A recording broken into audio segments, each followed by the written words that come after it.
We got another candidate that said Denver has a bike sharing program. It's the healthiest city in America, they say. You can't build any kind of a development without sidewalks and a park ever so often and bike paths, and they got a bike sharing program. So they asked him what he thought of the bike sharing program, and it was actually an attempt to get him to behave like Heath behaves all the time. It was one of these debates, you know, where they say, can't you think of something nice to say to your opponent, about your opponent? So they said to this fellow, well, what about Denver's bike sharing program? And he said, it's a UN plot to take sovereignty of Denver away from the United States. I couldn't make this up. So you're laughing. I want you to laugh a little bit because people listen better when they laugh, but what does that have to do with the future of any child in this audience? What are all these fights? Look, here's what I think, and maybe I've just been out of politics too long. I think there are three things that matter now. Where are we? What are we going to do? Who's more likely to do it? If I were an American citizen voting anywhere, that's what I'd be asking. Where are we? What should we do now? Who's more likely to do it? The rest of it's all just smoke and mirrors. And a lot of it's entertaining. I mean, you know, you can tell all the jokes you want about Rich Clapton wrestling, but when it's all over, nobody else has got a job. The only thing that matters is, where are we? What are we going to do? Who's more likely to do it? So for whatever it's worth, here's my take on it. First, since I'm here with, you know, I don't know why I'm here with him. I resent him. He's younger than I am. He's better looking than I am. He's taller than I am. He's stronger than I am. I've reached the age when I'm entitled to my resentments. But anyway, you know when something is really, really important to us, like football? I mean, it's really important to us. We care about the facts, don't we? You seen that ESPN ad where the two football players are eating lunch in the college cafeteria? Y'all seen that? And these four guys are looking for a place to sit. Everybody else's table is pretty full. Nobody but the football players at this one table. So these four guys come up, and between the four of them, they hadn't done an hour's worth of exercise in their life. And they're led by this guy who's sort of a college kid who's stoop-shouldered and pot-bellied and wearing big, thick, red-framed glasses. And they come up to the football players and they look at them. All the seats are vacant. And these football players have about a 15-second conversation about last week's football game, next week's football game, what the passing stats were, the rushing stats were, how the quarterback gripped the ball, what the arc of the pass was. It sounded like Einstein and Fermi were debating theoretical physics. They knew the facts. And finally, after about 15 seconds, the guy in the red glasses looks at these two football players, shakes his head, and he says, nerds. And they walk off. What's the point of that? These guys are smart when something's important to them. They know the facts.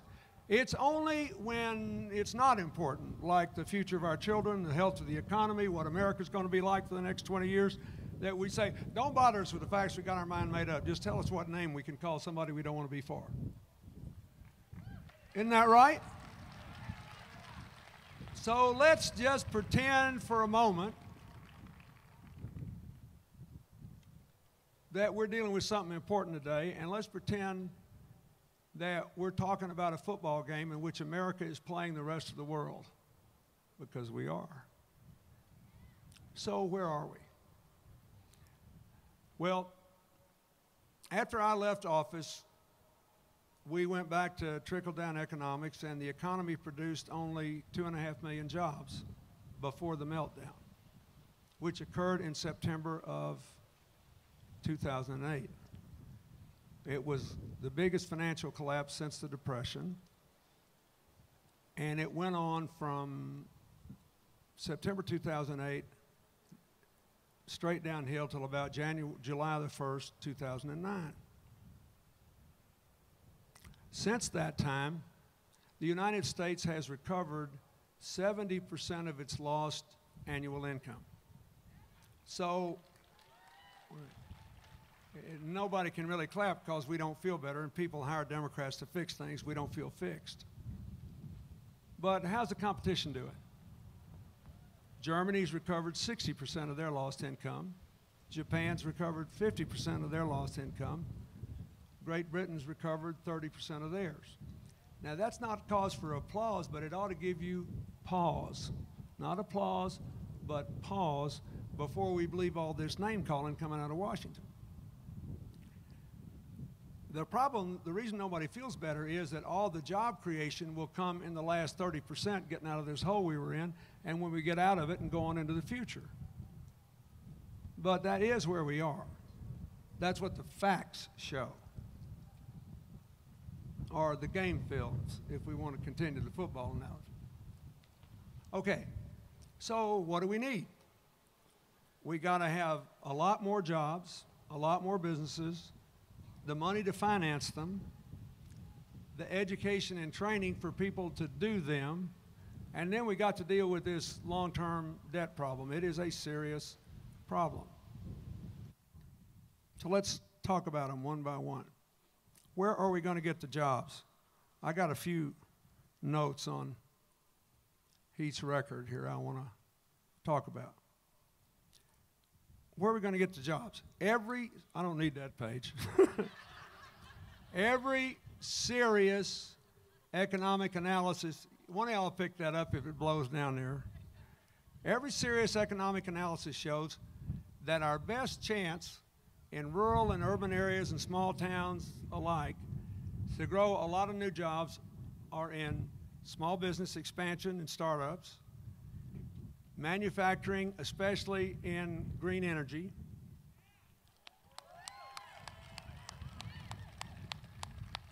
technology, bringing broadband to all the rural areas, and biotechnology, and infrastructure. Okay, you have to finance them. Where are we going to get the money? Well, whether you were for that TARP program or not, it did work. The banks have lots of money. They got $1.8 trillion now, uncommitted to loans.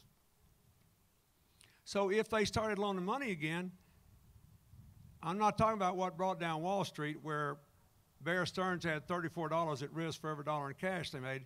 Just old-fashioned community banking practices, $10 loans for every dollar in cash you got. They could make $18 trillion worth of loans. This whole deal will be over in 15 minutes. So the money's there. Then the third thing is, are you really sure that we could fill all these jobs? I'm going to give you two statistics most Americans don't know, but they're worth remembering. Today, there are 3 million job openings that have been posted, that is, they'll hire us tomorrow morning, that have been vacant for more than a month in this terrible economy. This never happened before. And there are two reasons. The smaller reason is America's not as mobile as it used to be, because more than 10 million of us live in homes that are worth less than a mortgage. And we can't up and move to take a job, because if we do, our credit will be toast for a decade. The bigger reason is that a lot of these jobs require skills that people in the area who don't have to move don't yet have. For example, suppose some little manufacturing operation outside Atlanta, Georgia, wants 20 tool and die workers. They may have 500 applications, but only 2 of them trained in tool and die work. It's a problem. If we were just filling jobs at the rate we have in every other recession we've come out of, the unemployment rate in America would be 2% lower than it is today. And psychologically, as well as economically, this country would be in a whole different place. And you can fill those jobs without anybody loaning anybody any money. The second thing you need to know about this training is that in this decade, for the first time literally in my lifetime, and that is sadly a long time, we fell from 1st to 9th in the world in the percentage of our adults with 4-year college degrees, and to 12th in the percentage of our young adults with 4-year college degrees. Here's the interesting thing. We're still 1st in the percentage of our young adults that actually enroll in a college, a university, or a community college. But they don't finish because of the cost, worries about the debt, family financial problems, and all that. This is a recipe for disaster for America long run. Now, we're all smart enough to know that the majority of jobs in America don't require a four-year college degree, but in the future, most of them will be created by people who have degrees. And an increasingly large percentage will require more education. So we got to make sure we're prepared. Those are the three things we have to do to get this economy going. We got to get more jobs, we got to get them financed, we got to make sure people are educated and trained to do them. I'll come back to the debt. So who's more likely to do it? Well, Heath sponsored a job creation through Entrepreneurship Act last year that expands programs in the Small Business Administration to create jobs and give small business people the kind of advice and training they need that they couldn't get on their own. He supported a tax relief package for small business that was put through that will also make small business more attractive to lend to. His opponent, his party, says that we don't need any of that stuff. It's just enough to make the temporary tax cuts permanent to everybody, especially to people in my income group. I probably should be a Republican. They're trying to give me more money than I know what to do with. But let me just explain what the economic impact of that is. They want to add $600 billion plus to the debt, making permanent the temporary tax cuts to people with incomes of $1 million or more. Every economic analysis shows that if you give me $5 in that income group, I won't spend it all. So the economic benefit of every $5 in tax cuts, about 50 cents. $5. Whereas if you give a payroll tax holiday to working people, or you give the kind of loans and credits he supported to small business, or you increase the food stamp program because there's hungry kids because their parents don't have a job, you get $9 in economic benefit for every $5 you pay. If you want to get more jobs, you don't have much choice. You got to vote for Heath Schiller for Congress. It's pretty straightforward here. Now, his opponent also is part of a growing number of the Washington, D.C. Republicans who favor getting rid of the income tax and substituting a 23% across the board sales tax, including on homes. Now, everything. Now, folks, again, that'd be great for me. I'd make out like a bandit. But depending on how you design it, it would be a crushing increase in taxes for somewhere between 85 and 95% of the population. He told me this gentleman here is about to build the biggest furniture store in America. It's going to be a lot harder if he has to charge 23% federal tax on everything that he sells. Most Americans who are working don't have to pay that much effective rate. So again, I say, if you really want to create a small business economy, you got to vote for Heath.